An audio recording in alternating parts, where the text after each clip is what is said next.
The pharmacy system is outdated, and it's time for a change. OptumRx is introducing an industry-first transparent pharmacy care model with a pricing approach where clients pay a monthly, per-member fee for services that is independent of manufacturers' list prices or prescription volume, and digital tools that help consumers compare pricing. It's a smarter model, built to work better for everyone. That's how OptumRx continues to reset the standard. Learn more at optum.com/transparency. When you own your own business, work travels with you. So travel with the business card that gives back all you put in and get access to the Chase Sapphire Lounge by the club. Chase Sapphire Reserve for Business. Visit chase.com/reserve business to learn more. Cards issued by JPMorgan Chase Bank, N.A. member FDIC, subject to credit approval. Terms apply. Welcome to the KBBreview podcast, the show all about the ins and outs and ups and downs of being an independent kitchen and bathroom retailer. I'm Andy Davis, the editor of KBB Review, and well, we've got a great interview for you in this episode. Graham Johnston, the new owner of Kitchens International in Scotland.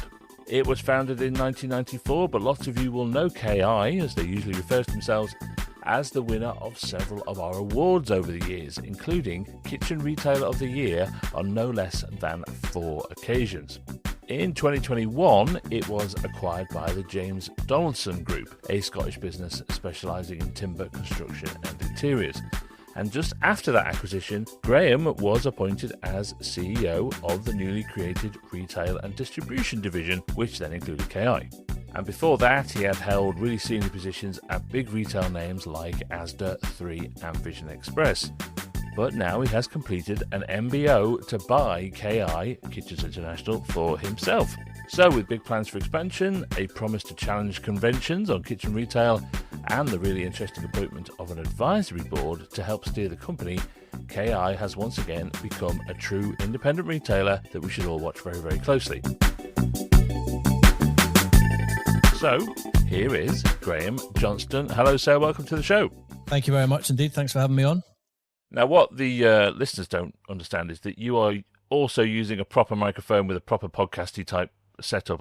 You are literally the best guest I've ever had. Oh, thank you. I'll take that. I did a bit of podcasting a few years ago. I had my own podcast when I was passionate about omnichannel at 3, and there wasn't an omnichannel podcast. So I kind of did what I always do and just buy the technology and then work out how to make a thing work. That's pretty much how most podcasters have done it. Thank God for YouTube. And we will come back and delve into your career to explain what you just said in a minute. But let's get everything back up to speed with Kitchens International, because you are the new owner of it. That company has got a long history.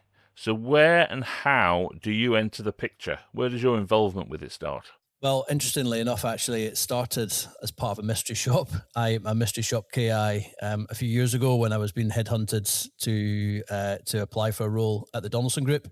I realised that KI was part of the Donaldson Group, so did a mystery shop. We were actually looking to do a big renovation on our house, and as part of that mystery shop, ended up buying a KI kitchen. And little would I know, a few years later, I'd end up buying the business at the same time. But so I got involved in the Donaldson Group around 2022. Came on as one of their chief execs. There was 3 chief execs looking after different parts of the business. And I ended up running a number of businesses for them, not KI at the time. And Jerry, one of the co-founders of KI, was a colleague of mine running another division within the business, which included KI. And Jerry decided he wanted to take a step away from the group exec and head towards retirement. And I got asked to take on Kitchens International as part of my role at that point in time. So probably ran the business within the group as part of a range of other businesses for around a year before the conversation started about the management buyout. So been very familiar with KI for many years, as anyone living in Scotland would know, but always admired the business, always admired their approach, the style, the design, the creativity, and it's an absolute privilege to now own the business. You have to fall in love with the company, don't you, a little bit, to be able to go through an MBO process on it, because it is a big jump. It is a big. You've got to go in both feet on that.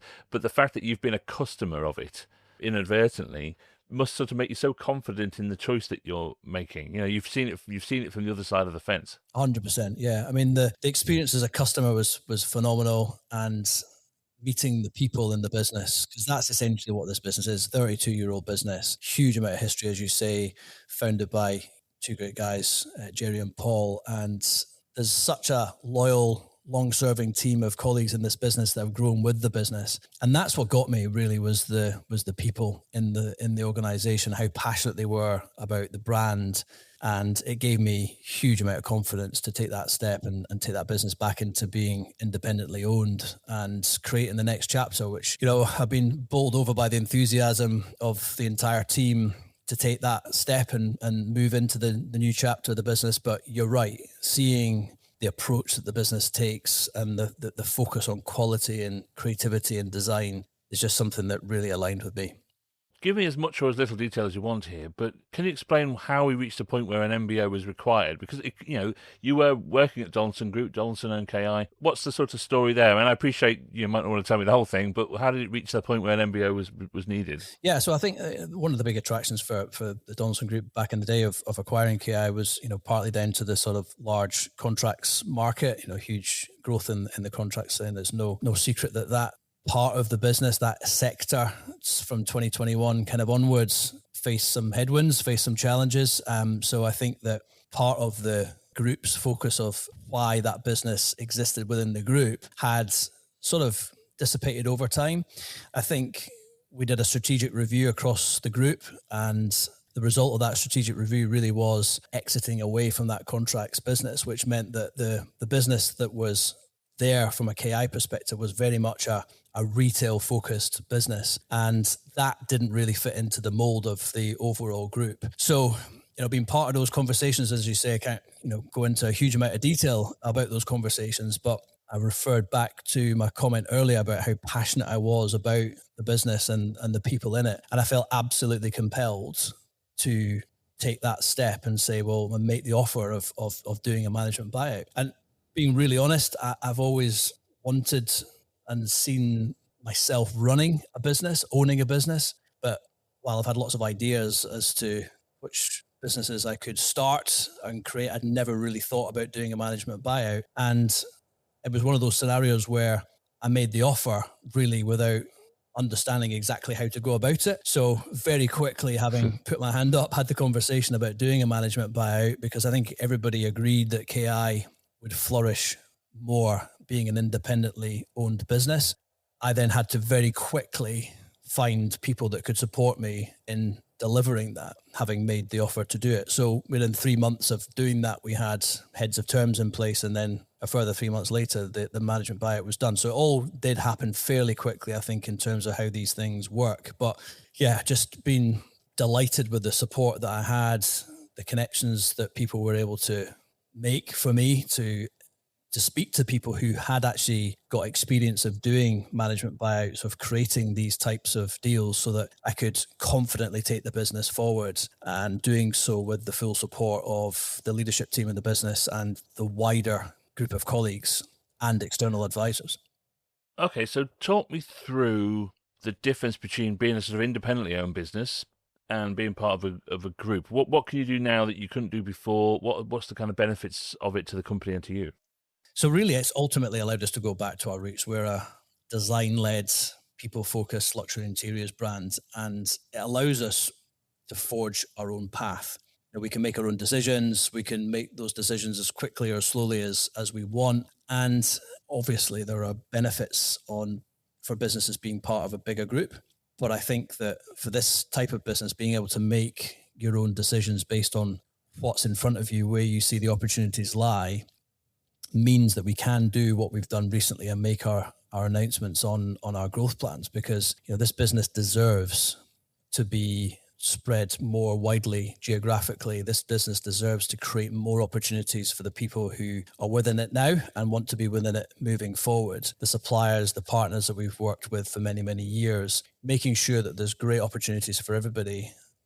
That is able to be delivered much more freely when you have complete and utter ownership of the direction that you're heading. So it's allowed us a lot more freedom, really, to forge the path in which we're taking. So what's your thinking then about the mix of retail versus contract kind of work then? Are you going to, because you're opening new showrooms, we'll talk about that in a second, but are you seeing yourself more now as a retail business, or are you trying to build that contract side back up? Yeah, we're fundamentally a retail business. We have a projects division, and we still work with those developers who I guess, prioritize quality and design rather than just around a cost element. So I think the contracts market, most people that are involved in it will know that there's a lot of pressure from house builders, especially volume house builders, on margins. And it's really important for us that the KI brand that is known for quality of design, thoughtful design as well, about the ergonomics of the kitchen and how it operates and how people live. We want people to experience a KI kitchen having been really well thought through, and for every element of it to feel like it's quality and luxury. And that's really difficult to do on a large scale, especially now when margins are really tight from a house builder perspective. So we do still have, a really good group of developers that we work with and who do value that quality and that design element of it, but we're not targeting the contracts market, as I say, like the high volume house builder. We're targeting more the small to medium sized developers that focus on those smaller, more quality fits.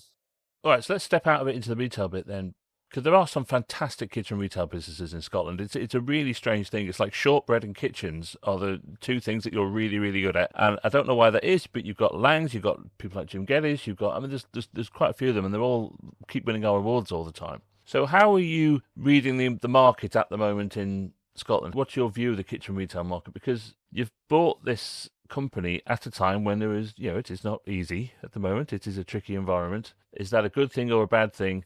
How are you reading it all? I can gauge it based on how we're doing, and we're doing well. We're seeing that luxury end of the market feels to be fairly buoyant, and we're making our growth plans based on that. We're looking at average order value being up. I think what we're really pleased to see is that more and more customers are investing in multi-room projects with us, because we're doing the kitchen, we're also doing the pantry, the utility room, the bedroom, the bathrooms. So we're doing many more of those multiple room projects than we've done before. So to us, in this sector that we operate in, there's lots of really exciting projects happening. We're not complacent in any way, shape or form, because we know that can change, overnight. But what we're seeing from the market is a real enthusiasm for the type of product and end-to-end service that we offer. So we're doing multi-room, but we're also providing that end-to-end service of design all the way through to installation and aftercare. And that's great. What we're now starting to see, it's a 32-year-old business. We're now starting to see a lot of customers who had bought their first kitchen 25 to 30 years ago coming back for either another kitchen, or actually to, in some instances, and this is quite regular now actually, is people who have bought a kitchen 25 years ago and just looking for it to be refreshed, because the quality of the kitchen and the carcassing is still there. It's stood the test of time. They just want to change the look and feel, maybe change the doors, maybe change the worktops, the appliances, etc. So we're seeing a lot of that coming back through again as well. So it's a real mix of really exciting new projects, multi-room projects, and also those returning KI customers from the early days looking to get another KI product or to refresh the one that they previously had before. Okay, so you've bought the company, but you've already sort of laid out this expansion plan, which includes new showrooms. Could you give us a bit of detail of what that expansion plan involves? Yeah, sure. So since I acquired the business, we've been operating out of Dundas Street and Tillicoultry. We have just announced that we'll be going into the west end of Glasgow to a really fantastic site, which is based just over the Kelvin Bridge towards the other end of the street. So there's an end of the street in Great Western Road that has a lot of kitchen retailers, where I've gone to the other end of the street, which is over the bridge and quite close to a lot of the residential area and another interiors stores. We've also got the keys for a showroom in Morningside in Edinburgh, which complements our flagship in Dundas Street because it's across the other side of the city. Dundas Street is in the new town. Morningside showroom is in the south of the city. And that area, we do a lot of business in the Morningside area already, but it's going to really give us a kind of two-pronged approach in Edinburgh, allow us to bring to life a lot of different looks and feels within that showroom and a lot of different concepts, which I'll share at a later date in terms of how that's going to come to life, because it's really exciting. And then we've relocated our Tillicoultry showroom to an appointment-only studio in Lochleven, and that's probably 15-20 minutes away from the existing site. It's as part of a really beautiful converted farm, which was bought and converted by a company of architects. And there's now a really thriving business community in there, which includes a building conservationist, a Pilates studio, a nursery, a farm store, architect's practice, and us. That sounds like South London, Graham. Yeah. That's what Penge is like now. It doesn't have a beautiful loch view out the back, though. I've got to say it doesn't have that. That's true. But it's a sign. A Pilates studio is the sign of gentrification. That and a microbrewery. We don't have a microbrewery yet, but that's maybe something to think about. But it is a beautiful location, and it's geographically really well positioned to capture kind of that middle section of Scotland. It's within about an hour's drive of about 80% of the population, so it's in a great location. And I feel like being able to provide that appointment only option for customers is something that customers are looking for, and something that's quite important. So you're really going for it, considering you only just bought it, realistically. So why so much so quickly? Why not spread these things out and be a bit more cautious about it? This is really ambitious stuff for a company that has only just gone through an MBO. It is ambitious, but it's been done with sustainable growth in mind. And actually, commercially, the decisions we've made quickly are really sound. The opportunity that we've got to go back into Glasgow, the KI brand's been in Glasgow for 10 plus years. It's really important that we maintain that presence in Glasgow. We've got a really good group of customers in Glasgow. We're in the process of doing a number of fits in Glasgow, and we wanted to be back in there. Now, we were prepared to take up to 1 to 2 years to get back into the right place in Glasgow. It just so happened the right place came up. It was absolutely perfect. So we took the decision, and I consulted my advisory boards, and they had some brilliant advice for us in terms of our approach, because I'm very conscious to your point that it looks like we're doing a lot very quickly, but actually when you break it down, it all makes complete commercial sense. And we are coming out of what was a very expensive showroom and moving into a less expensive showroom, and that makes a lot more commercial sense for us to grow sustainably as a business. And it gives us that much better geographic coverage, which will allow us to be available for more people, because we want people to be able to come and experience the brand. Being in situ with a designer, being able to have that conversation in person, being able to touch and feel the product is vitally important as part of a customer making what is a very considered choice to invest in the most important living space in their home. So having a collection of physical environments where people can come and meet our design team, experience the look and feel of the brand is really important next step. And we feel like this strategy is both considered, commercially sensible, and also allows for us to invest in our people and our customers. Yeah, it's a great confident validation of showroom retailing, I think, when someone like you comes in and invests so much in it and sees that this is what this market is all about, actually. It is about a personal one-to-one experience.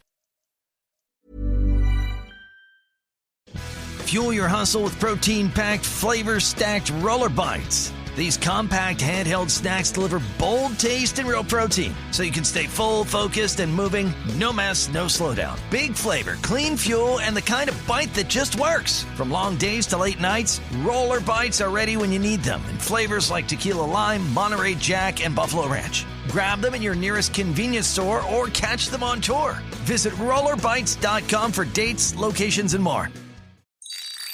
More people, more devices, more AI. The way we live today takes a lot of energy. Wind and solar are powerful, but not always available. That's where natural gas comes in, with reliable energy whenever it's needed. Companies like Energy Transfer work behind the scenes, safely transporting these resources to facilities across the country through a network of underground pipelines. Learn more at ittakesenergy.com. But let's just talk a little bit about your background, because you're not a kitchens guy on your CV. So just run through, if you can, just a couple of the bigger jobs you've had. Then we'll have a look at what those jobs have brought to this job, if that makes sense. Yeah, definitely. No, I'm very conscious. I've got a lot of non-kitchen experience I'm a retailer at heart. I started on the shop floor at the age of 17 in a mobile phone company in Scotland called DX Communications, selling mobile phones, and quickly progressed my career into management at a very early age, and then have spent a lot of time across a range of different sectors: mobile retail, mobile phone networks, recruitment, optical retail, laser vision correction, supermarkets, FMCG. And I think that across all of those businesses, it's given me great insight to, most importantly, leading change and customer interactions and customer experience. And it's funny because a lot of people think that you're moving from sector to sector, the customers are completely different. They're not. They're exactly the same customer. They're just on a different mission when they visit that particular business. So it's about learning how different businesses adapt to how customers are looking to interact with those businesses at different parts of the journey, and taking, I guess, innovations that work in one particular sector and saying, does that work in another? And I found that the vast majority of innovations that take place in one sector can actually be used in another. It's just adapting it to the right place in the journey and to appeal to the right customer at the right time. So, for example, at 3 UK, when I headed up omnichannel, that was about how our customers of the future are going to interact with a brand. Most businesses of that size had somebody looking after their retail strategy, somebody else looking after their online strategy, somebody else looking after contact center, et cetera, et cetera. And what I found from the research that I was doing at that time was that customers don't actually care about a channel. They don't know a channel. They just want to deal with a business. And actually the way you show up and allow customers to seamlessly move from one channel to the other is really important. And that's how people actually ultimately make the decision as to whether to become a customer of that business. So from that learning, I've been able to really think about the use of technology, the use of different channels for whether customers are searching for your business, whether customers want to make an inquiry.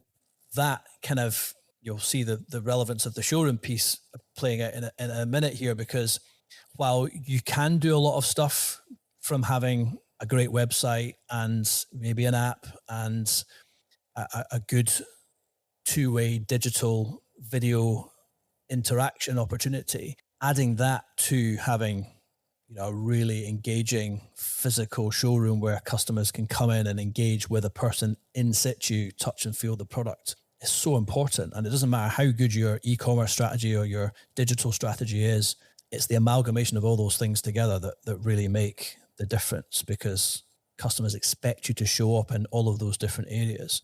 So that's been a big learning for me, actually. It's something I took from my time at 3 when I was headhunted to go and do a similar thing at Asda. I took the same learnings into that, although a little more focused on their customer support side of the business. And then again, to the Donaldson Group and the timber merchanting and the e-commerce platforms businesses that I ran for them as well.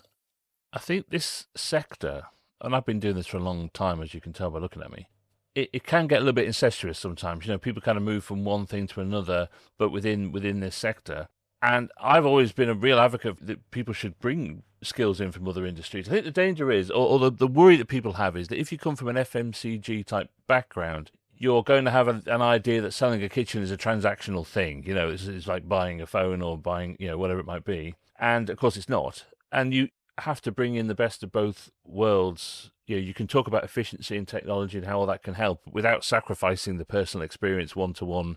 You do get one-to-one in opticians and even phone shops, although that is the most confusing. That is the most confusing thing in the world, going to a phone shop. But keep striking the balance between bringing all the best things of that background, but then accepting and embracing all the good things of a retail environment, which is very different to FMCG. It is a very long, drawn-out sales process. You've got to strike that balance, haven't you? 100%. But I think if I go back to probably the most similar type of interaction to where we are now in the kitchen and interior sector, was when I was at Optical Express and I ran their laser vision correction business. Now, you are wearing glasses though, Graham. I am, for my reading, not from the distance. Okay. So I'll caveat that. My wife actually had laser vision correction at Optical Express, and it was incredible. But I think that journey, if you can imagine, you're essentially doing this once.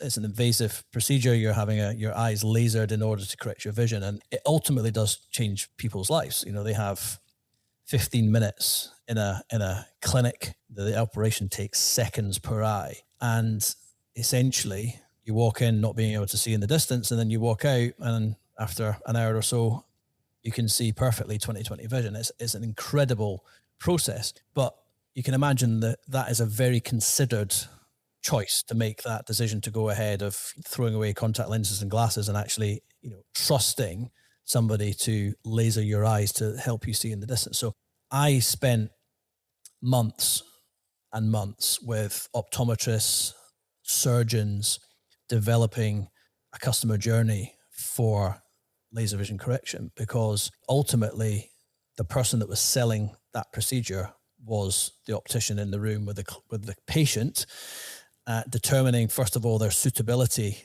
for having the treatment in the first place, with lots of different medical factors involved, and also the customer's motivation for doing it.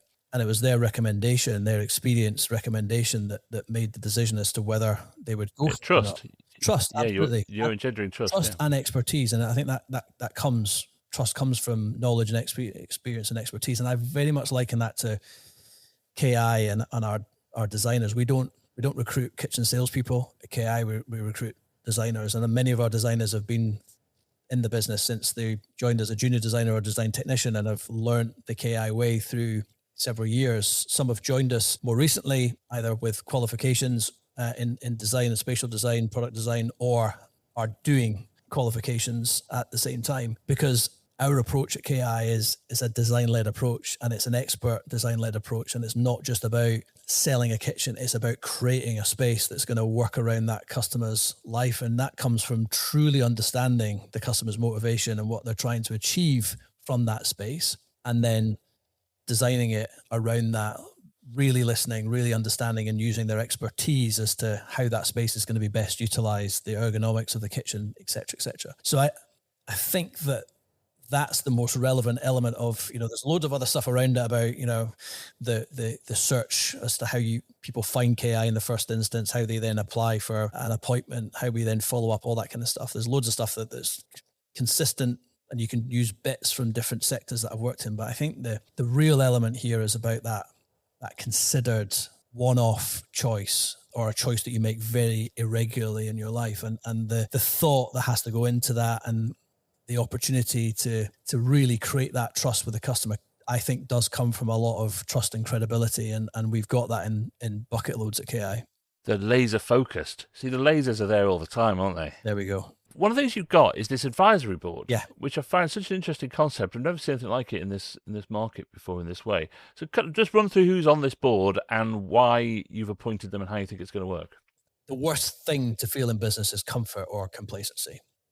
I want people around me that will challenge me, that will stretch me, that will help to provide insight and experience and knowledge that I don't have. And what I've done is created a group of people that absolutely do that for me. This is not a cheering committee, although, encouragement and support is definitely part of it, but it is a committee. And we made this really clear at the start when we appointed them, was to say, this is an environment for you to really challenge the thinking, challenge the strategy. Yes, we want you to bring insight and ideas to the table, but also want you to really challenge our strategy, our approach as to what we're doing as a business. So we've got a brilliant group of people who have got a range of different experiences. So Colette Grant is a property entrepreneur, ran her own business, been through process of acquiring, selling businesses in the past. She's a coach and a mentor, and she's also a KI customer 2 times over. So she truly understands the value of the KI brand. She's a real brand ambassador, as well as being somebody who brings a huge amount of knowledge and experience to the table. Tony Singh needs little introduction. He's obviously a very well-known chef, TV personality, but in his own right, a very experienced and successful entrepreneur. Again, has been through several different business transactions over the years, and is also a KI customer. His kitchen that he uses as part of his supper club is a KI kitchen that he's had in now for many years, and he's a massive advocate of our brand, a massive advocate of what we do and our approach. So 2 KI customers as part of the 4 in the advisory board. The third is Emma Aitken, who's most recently joined the advisory board, and she has a huge amount of experience in launching and relaunching brands, Scottish brands, the Macri Golf Course in Isla, the Royal Yacht Britannia and the Fingo, and more latterly Lost Shore, as well as a number of professional services businesses. So she's got a great wealth of experience in branding, marketing, and PR. And Martin Ewart is a chair of a number of businesses and has a huge amount of knowledge and experience in people, recruitment, technology transformation, and is a advisor on a number of other boards. And again, brings a completely different wealth of experience and knowledge to the group. So I feel we've got 4 really great people who have got a complete range of different experiences. And the meetings we've had so far have just been fantastic and have really supported me in the direction that we take, the timely actions that we take, the strategy, and being a real sounding board for our vision, our purpose, our values, and everything else that surrounds it. So yeah, I'm excited about the advisory board. It's something I've used previously as a concept, and it really does work to bring in lots of expertise into the business without them being formally part of the business. Yeah, I think it's really interesting that you're opening yourself up to be challenged. I think that's part of what this is about, isn't it? It is about, you own the business, you're running it, but you don't know everything. Nobody does.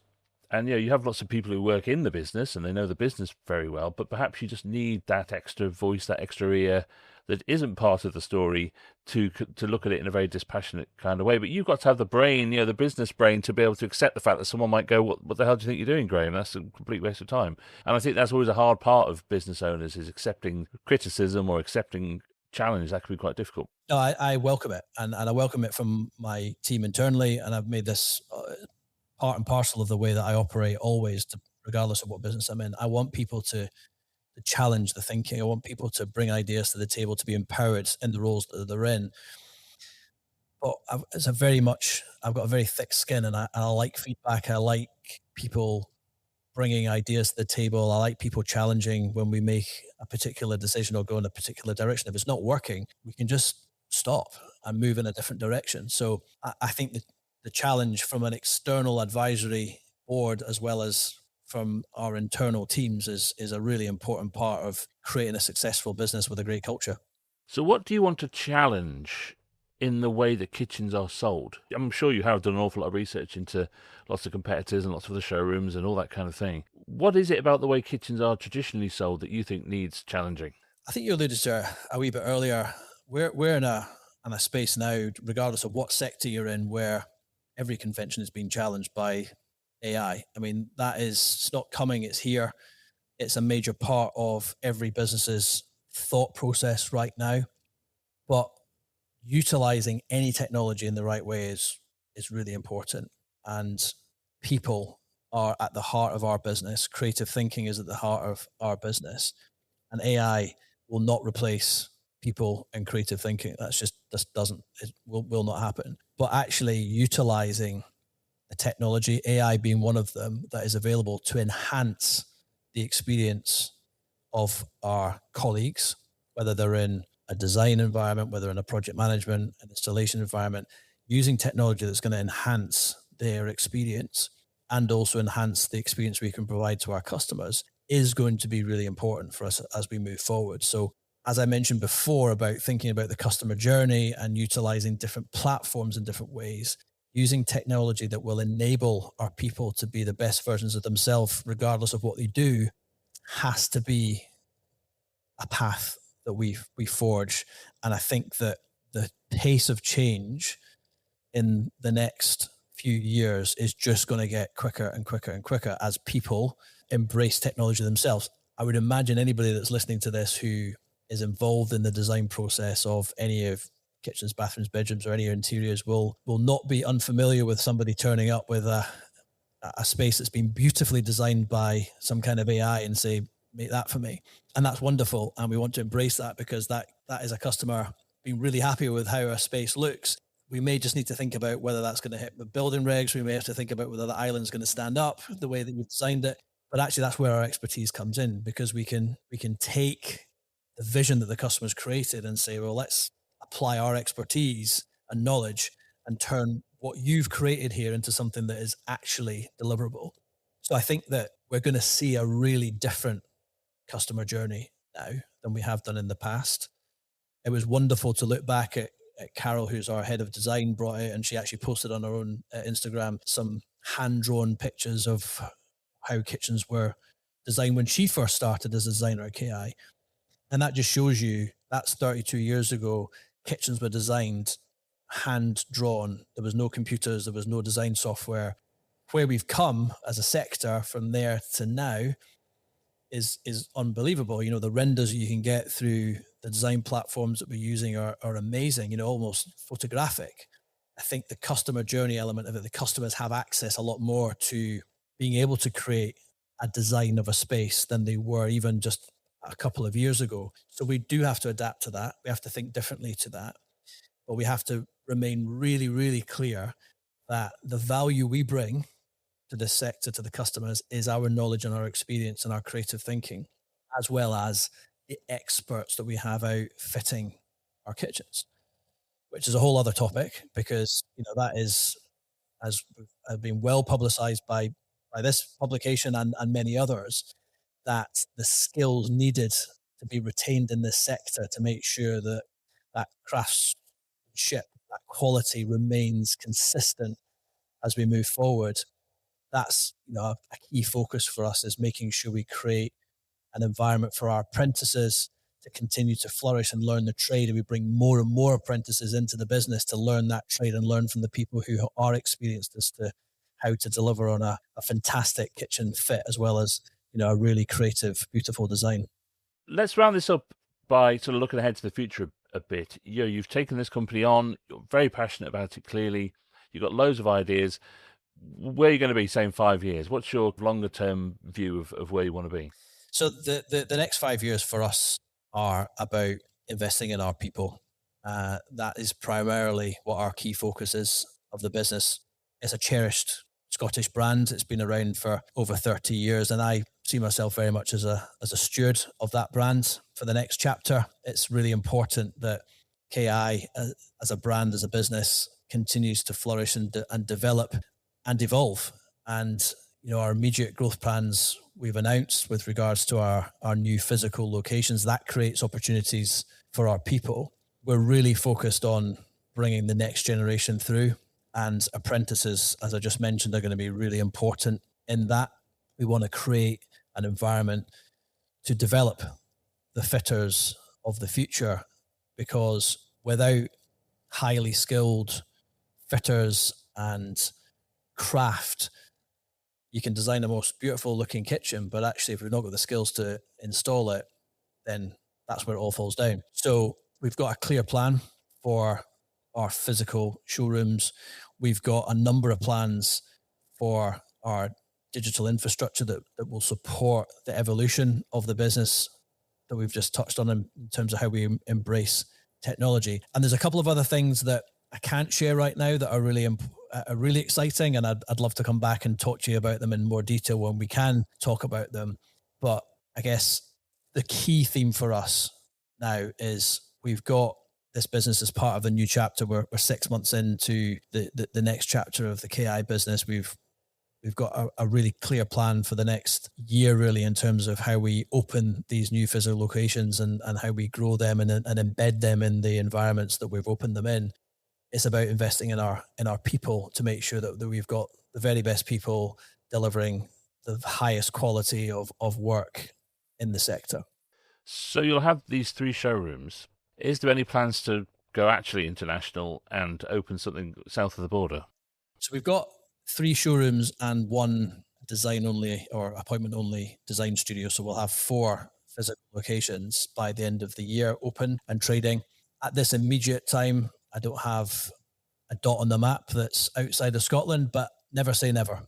So it'll be Newcastle or maybe the Cayman Islands, something like that. Well, I was just recently in Miami for the World Cup, but we'll I'm so sorry about that. Thank you. We'll not talk about that, but that doesn't give us an indication. It's probably far too hot and humid there for me to survive in that type of temperate environment. Although I think if you opened a Scottish business in Boston right now, I think you'd clean up. You'd absolutely clean up. I think you're right. They love the Scottish over there. Absolutely. The Tartan Army did the country proud over there, that's for sure. It was, I unfortunately didn't go to Boston, went to Miami. Miami was phenomenal as well. It was a great experience, but obviously football aside. Yeah, never mind. Look, Graham, thank you so much for your time and for telling us this story. It's a great business, and it's one I've always followed and admired, and I'm so glad that the next chapter of it is looking so positive for it. And you've got some really fantastic ideas. So let's meet up again soon and work out what's happening next. Brilliant. Look forward to it. Thank you very much indeed. Thank you, mate.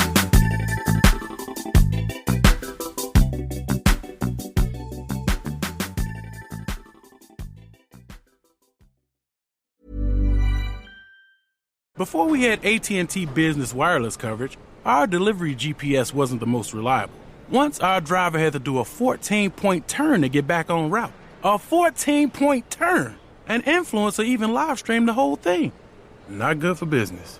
Now with AT&T Business Wireless, routes are updating on the fly and deliveries are on time.